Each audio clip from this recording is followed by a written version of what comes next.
So you may have seen this story this week from Bloomberg, written by Jason Schreier, who, for those who don't know, is a kind of very highly regarded, well-respected, reliable gaming journalist who seems to have a lot of sources within Rockstar and who often leak stuff to him. So his stuff usually pretty much always checks out. This story, one of his latest, is about Rockstar asking its employees to return to the office 5 days a week. Now, I've got to be honest, I was a little bit surprised by this because I don't know why, but I sort of assumed that Rockstar developers, at least, would be in 5 days a week in the office.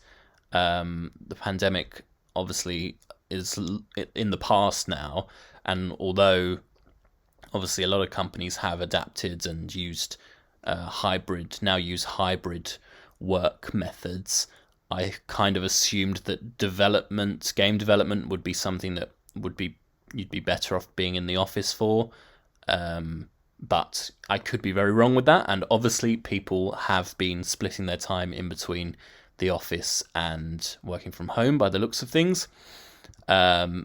The reason, Rockstar says, for this change is productivity and security reasons.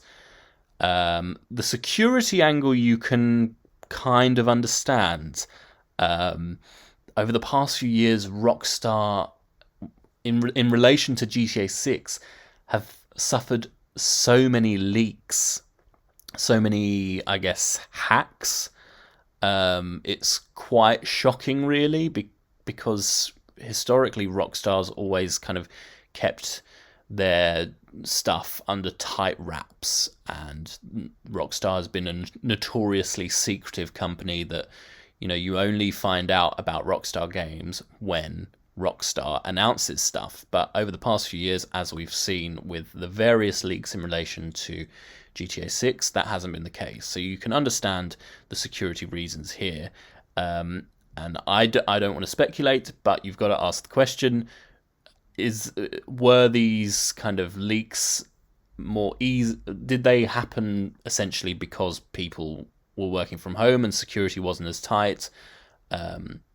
Or would they have happened if people were in the office anyway? I don't know. I'm not going to talk about that because I don't know enough about that.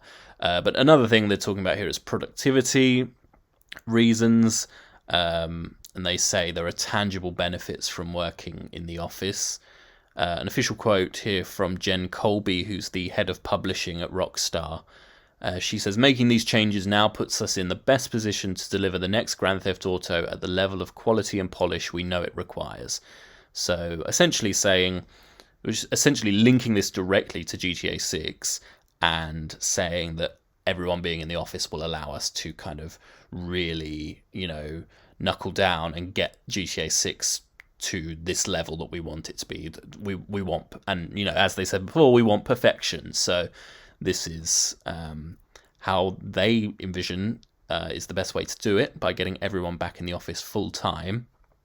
Not everyone's happy about it. These are two tweets from not Rockstar developers, but developers from other games publishers, who essentially are saying that this is the first step towards Rockstar laying people off, making them choose between coming back to the office, or if they don't want to do that, then they have to quit, essentially.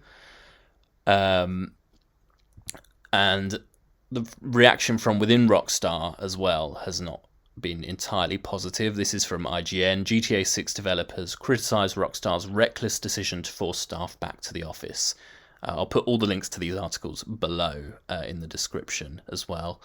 But one anonymous Rockstar employee told the IGN, "We, the staff, care greatly about the games we make, and our passion, skill and talent should never be taken for granted by studio management. It's together through collaboration and a healthy work-life balance and workplace culture that we continue making some of the most beloved and spectacular games in our industry." Another said, working from home has been a lifeline for many of us at Rockstar, allowing us to balance care responsibilities, manage disabilities, and relocate as we need. Now Rockstar is snatching away that lifeline without a second thought for the workers who will be impacted most. After so many broken promises, we now fear management may even be paving the way for a return to toxic crunch practices.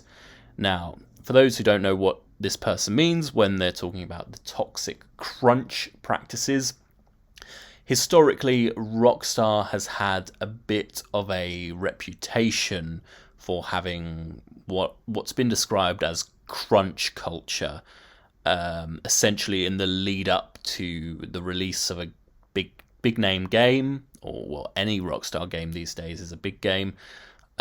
In the run up to the release, whether it's months or years, some people have said there's been this culture of basically what have been described as very grueling kind of work practices. This is from Kotaku, Jason Schreier from 2018, where he spoke to Rockstar staff who'd worked on, I think this was after the release of Red Dead Redemption 2. So these staff spoke about the what it was like in those final months or years or whatever. And people were saying that they were working between 60 to 80 hours a week. That's over 7 days. So that, in other words, no days off. Some were not paid overtime. They say there was a culture of fear where people were scared to kind of raise their concerns. And all of this had an impact on health, family, and relationships. So essentially, in the lead up to the release of these games, things got really intense for these workers, and they don't want to go back to that. And just to make things clear, Rockstar obviously runs studios, has bases and offices around the world.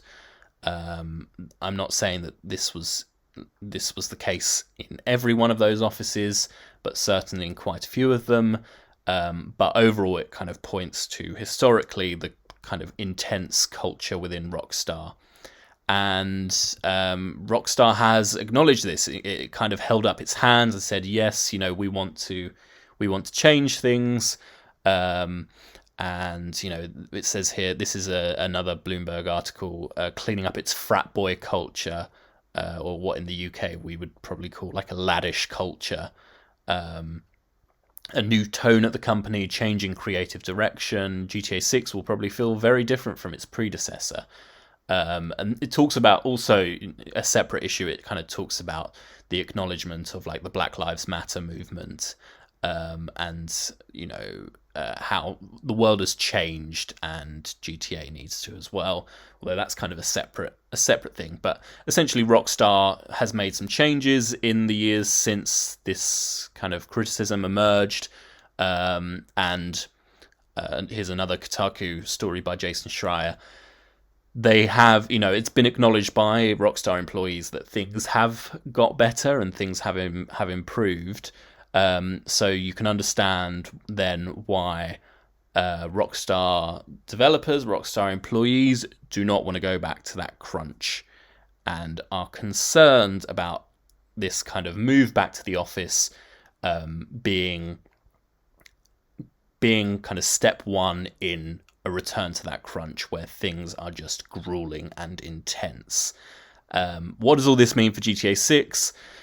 To be honest, it's hard to say.